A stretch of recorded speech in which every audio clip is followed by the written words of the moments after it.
بسم الله الرحمن الرحیم. السلام علیکم ګرانو زده کوونکو، هیله لرم چې ټول روغ او جوړ اوسئ او مخکینی لوست مو چې د لاسي صنایعو په هکله په ښه ډول زده کړی اوسئ، کورنۍ دنده مو په بشپړ ډول پای ته رسولی سئ. ګرانو زده کوونکو، نن راځو د ټولنیز مضمون بل لوست ته مو چې د غالۍ اوبدل په هکله دی.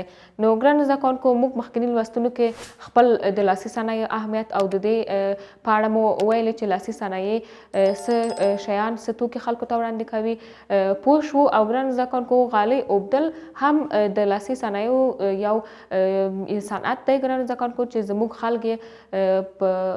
خلک ډول ډول غالیګانې جوړوي او خلکو ته یې وړاندې کوي. نو ګرانو زده کوونکو، که موږ خپل هیوادوالو کورونو کې وګورو، هغه ډېر ګرانو زده کوونکو هغه خلک چې په سیمه کې ژوند کوي، نو د هغوی کورونو کې هغه غالیګانې یا هغه فرشونه ګرانو زده کوونکو اوار دي چې هغوی په خپل لاسونو جوړ کړي اوسي، یا په ماشین یا په ساده ماشینونو.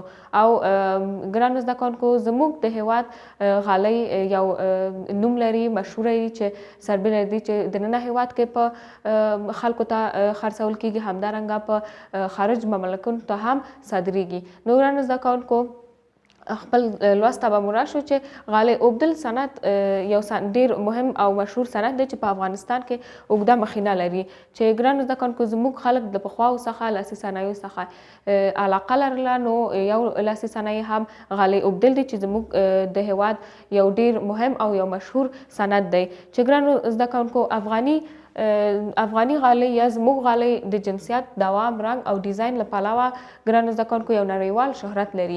نو د جنسیت لپاره ګرانو زده کوونکو، څرنګه دا چې زموږ غالیګانې ګرانو زده کوونکو ښه جنسیت لري او زر نه خرابیږي، همدارنګه د دوام په دې معنا ګرانو زده کوونکو چې زموږ غالۍ چې په خپل هیواد کې جوړیږي هغوی دوام ډېر وي، یعنی ډېر کار کوي، زر خپل کیفیت له لاسه نه ورکوي. همدارنګه ګرانو زده کوونکو، رنګ چې هر ډول ښایسته رنګونو کې جوړیږي تر څو د خلکو خوښ شي. او همدارنګه د ډیزاین، نو ډیزاین ګرانو زده کوونکو په غالیو کې ډېر مهم دی، ځکه چې خلک چې هر څه ګوري، نو ګرانو زده کوونکو، رنګ، ډیزاین، جنس او دوام، جنسیت او دوام ته ګوري. نو ډیزاین هم ګرانو زده کوونکو زموږ ډېر اهمیت لري، چې زموږ غالۍ، افغاني غالۍ د ډیزاین له پلوه هم ښایسته وي.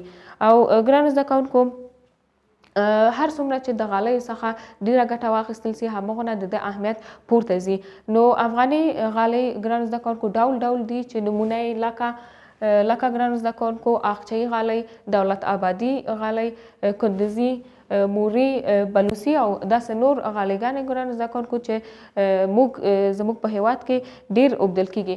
نو ګرانو زده کوونکو، سربېره له دې چې زموږ په هیواد کې غالۍ اوبدل دود دی، همدارنګه د ټغرو اوبدل صنعت هم زموږ په هیواد کې دود دی، چې خلک د پخوا زمانو څخه دا کارونه کوي او محصولات یا تولیدات خلکو ته وړاندې کوي.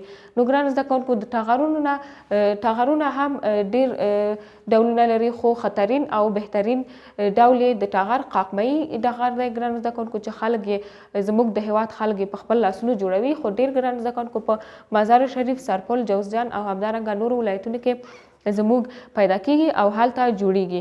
ګرانو زده کوونکو، که څومره زموږ د لاسي صنایع په صنعت کې دولت پاملرنه وکړي، همغومره ګرانو زده کوونکو د لاسي صنایع د پرمختګ سبب ګرځي، او د دې سبب ګرځي چې خلکو ته د کار زمینه برابره شي او د یوې ټولنې او د اقتصاد په اړه ډېره ښه ونډه لري. نو ګرانو زده کوونکو، که دولت موږ سره همکاري وکړي، موږ ته فابریکې جوړې کړي چې موږ اوسو کولی غالۍ اوبدل، ټغر اوبدل، همدارنګه نور صنعتونه مخته یوسو، نو ګرانو زده کوونکو، زموږ د اقتصاد د لوړېدو په برخه کې به هم ښه اهمیت ولري. نو ګرانو زده کوونکو، دا زموږ نننی لوست، په دې هیله چې په ښه ډول مو زده کړی اوسي. کورنۍ دنده مو همدا ده چې د سوال 3 پوښتنې ته ځواب ورکړئ، د خپل په لوست په هکله مو ده. نو که غواړئ زموږ نور ویډیوګانې هم وګورئ، نور درسونه هم ولولئ، موږ سره یو ځای زموږ چینل سبسکرایب، ویډیوګانې مو لایک کړئ. ګرانو زده کوونکو، که کوم سوال، پیشنهاد یا انتقاد لرئ، موږ سره په کمنټونو کې شریک کړئ. تاسو الله پاک ته سپارم، ښه وخت ولرئ. د الله په امان.